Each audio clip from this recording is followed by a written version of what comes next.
안녕하세요. 휴먼버그입니다. 어떤 사람이랑 대화를 끝내고 나면 그런 경우들 있지 않나요? 내가 뭘 잘못한 거지? 대화하다 보면 내가 나쁜 사람 같아. 분명 잘못한 건 상대방인데 대화가 끝나면 사과하는 건 늘 나 자신입니다. 논리적으로 말했는데 어느 순간 대화 주제 자체가 어디론가 사라져버려요. 뭔가 진짜인지 헷갈리기 시작하죠. 내가 말하려고 했던 건 그게 아니었는데 뭔가 억울합니다. 내가 정말 잘못한 게 맞는 건가? 정말 늘 문제는 나였던 걸까? 아니면 무슨 착각을 심하게 하고 사는 건 아닐까? 그러다 보면 괜히 우울해지고 나는 도대체 그럼 얼마나 문제가 많은 거야 라고 심각하게 생각이 들기도 합니다. 하지만 이건 착각한 게 아닙니다. 이건 대화가 설계된 겁니다. 이번 영상은 나르시시스트가 대화 안에 숨겨놓은 패턴을 뜯어보려고 합니다. 7가지 정도의 패턴인데요. 이 패턴들이 왜 우리 자신을 또 당신의 생각을 실제로 바꿔 놓는지 그것도 한번 추적해 보죠. 자, 먼저 한 가지 짚고 갈 게 있습니다. 나르시시즘은 단순히 자기밖에 모르는 성격 그런 게 아닙니다. 정신의학에서 정식으로 분류한 진단명이 있습니다. 자기애성 인격 장애라고 하는 겁니다. 전체 사람들 중에 약 1%에서 많게는 6% 정도가 이 기준에 해당된다고 봅니다. 미국의 정신의학회가 내놓은 보수적인 수치로 보더라도 성인의 약 1에서 2% 정도가 됩니다.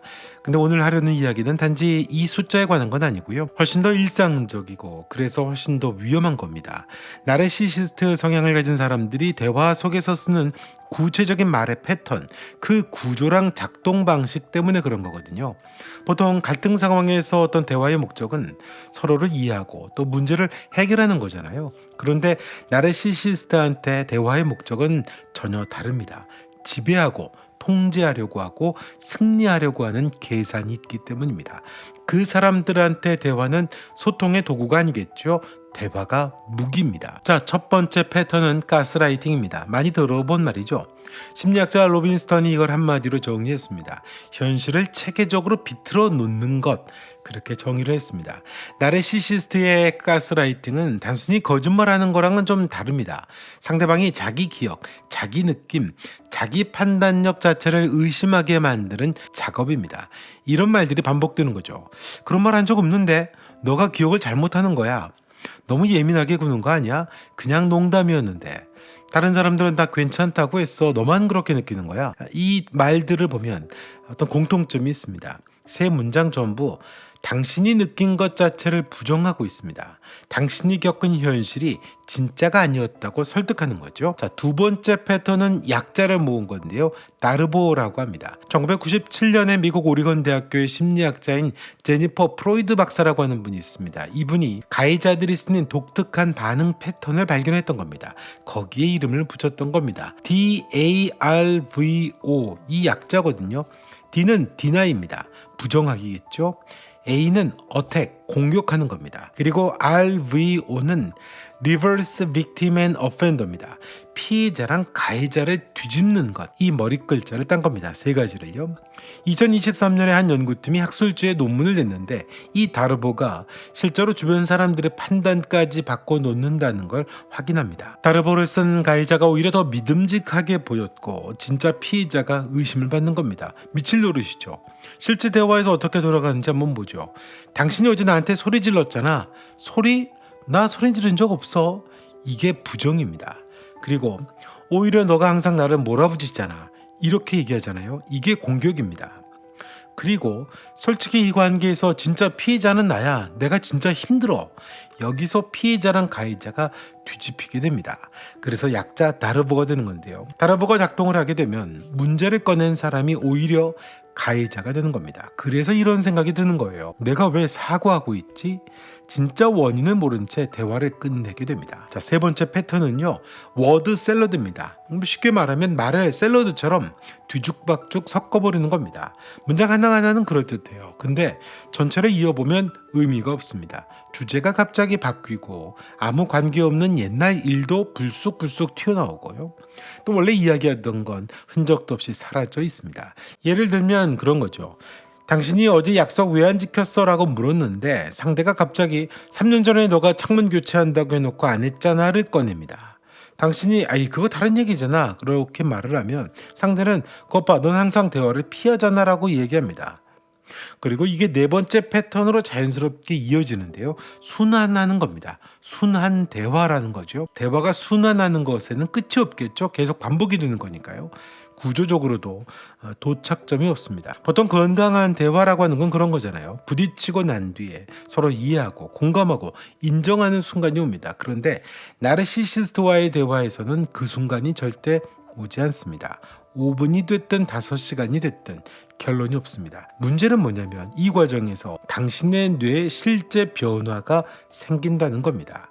내가 하는 것과 상대가 우기는 것 사이에서 계속 충돌이 생기는 거잖아요. 이걸 심리학에서는 인지 부조화라고 부르는데 쉽게 말하면 머릿속에서 두 가지 정보가 서로 싸우는 상태입니다. 이게 오래 이어지게 되면 차분하게 생각하는 걸 담당하는 뇌의 앞부분 기능이 떨어지게 됩니다. 만성적으로 멍한 상태가 만들어지게 되는 거죠. 다섯 번째 패턴은 침묵의 처벌이라고 하는 겁니다. 어떤 건지 아시겠죠? 이건 그냥 화나서 말을 안 하는 거랑은 또 다릅니다. 이건 존재 자체를 지워버리는 방식입니다. 잔인하죠? 침묵해버리는 겁니다. 나르시시스트의 침묵은 의도적이고 계산된 겁니다. 그 침묵 속에서 상대가 뭐가 잘못된 건지 당연히 알 수가 없죠. 내가 뭘 했길래, 내가 뭘 안 했길래 이러는 거지 그렇게 생각을 하겠죠. 자기 행동 전부를 되짚으면서 불안 속에 갇히게 됩니다. 미국 UCLA에서 뇌 사진을 찍어서 연구한 게 있는데요. 누군가한테 무시당할 때 반응하는 뇌 부위가 몸에 물리적으로 맞을 때 그래서 아프다고 반응하는 부위랑 이게 똑같다고 합니다. 무시당한다는 거 뇌한테는 진짜로 아픈 겁니다. 그리고 여기서 여섯 번째 패턴이 나오는데요. 간헐적인 강화가 이루어지게 됩니다. 며칠 동안 차갑게 침묵을 해요. 그러다가 갑자기 간헐적으로 따뜻한 말 한마디가 돌아오는 겁니다. 뜬금없이 선물을 준다든지 또 미소도 보내기도 하고요. 심지어는 너 없이 못 살겠더라 라고 하는 고백까지 합니다. 강화된 표현이죠. 이런 식으로 보상이 불규칙하게 오는 것, 이 패턴이 사람 뇌에는 가장 강하게 반응하는 방식입니다. 보상이 언제 올지 모르기 때문에 뇌가 아주 세게 반응하는 거거든요. 슬롯모션이 사람을 중독시키는 것과 정확히 같은 원리입니다. 좋은 순간이 언제 올지 예측이 안 되니까 뇌에서 보상을 느끼는 부분이 과하게 켜지게 됩니다. 기대하고 자극이 되는 거죠. 동시에 스트레스 호르몬인 코르티솔 수치도 역시 계속 높은 상태로 유지가 됩니다. 보상을 갈망하면서도 동시에 위험을 경계하는 상태가 공존하는 겁니다. 두 가지가 동시에 돌아가는 거죠. 이게 바로 나쁜 관계를 떠나지 못하는 뇌의 이유입니다. 마지막 패턴은 영원한 피해자입니다. 이 패턴은 나머지 6가지의 패턴의 방패 역할을 합니다. 가스라이팅을 지적하면요. 내 어린 시절이 얼마나 힘들었는지 넌 몰라 라고 합니다. 책임을 물으면 나는 원래 자존감이 낮아서 그런 거야 라고 합니다. 변화를 요구하면 넌 나를 고치려고만 해. 있는 그대로의 나를 사랑하지 않는 거지 라고 그렇게 돌려줍니다. 실제로 이런 대화가 벌어지거든요. 당신 말투가 나를 힘들게 해. 그러면 나도 힘든 거 몰라? 나는 아버지한테 평생 그랬어. 그렇게 당했어.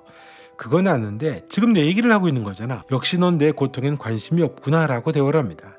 이 대화가 묘하게 이루어지는 거거든요. 이렇게 되면 대화의 주도권이 넘어가게 됩니다. 문제를 꺼낸 건 당신인데 상대를 이해 못하는 차가운 사람이 돼버리는 거거든요. 그리고 자기 고통을 말하는 것에 대해서 오히려 죄책감을 느끼기 시작하는 겁니다. 피해자 역할을 계속하는 겁니다. 책임으로부터 영원히 벗어나는 카드가 되거든요. 그리고 이 카드가 나올 때마다 상대한테 변화를 요구할 수 있는 마지막 통로가 그렇죠. 막혀버리게 되는 겁니다. 이 7가지 패턴이 오랫동안 반복이 되면 어떻게 될까요? 당하는 사람한테 구체적인 변화가 나타나기 시작합니다. 나르시시즘 학대의 생존자 500명을 대상으로 한 연구가 있었는데요. 10명 중에 거의 8명이 심각한 불안 증상을 보였다고 합니다.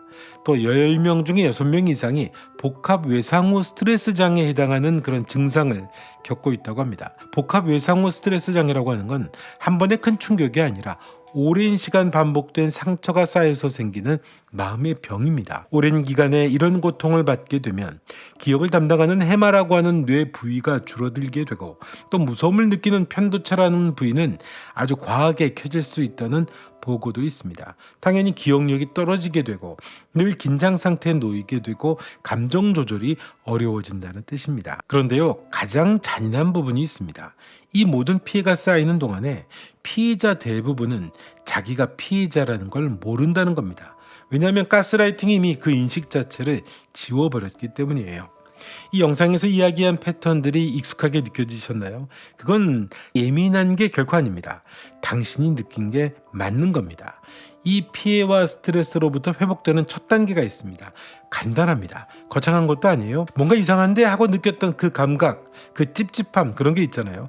그걸 그대로 믿어주는 겁니다. 왜냐하면 그게 당신의 뇌가 보내는 아주 솔직하고 정직하고 정확한 신호거든요. 그러니까 한 가지만 기억하면 됩니다. 당신이 혼란스러웠던 게 아니에요. 혼란스럽도록 설계된 상황 속에 놓여 있던 겁니다. 당신이 느끼는 현실이 바로 온전히 당신 거고요. 그게 맞는 겁니다. 자, 이번 영상은 여기까지 하겠습니다. 영상 좋으셨다면 좋아요, 구독 부탁드리고요. 또 여러분은 어떻게 생각하시는지 여러분의 경험이나 댓글도 남겨주시면 고맙겠습니다. 휴먼버그였습니다. 다음 영상에서 뵙겠습니다.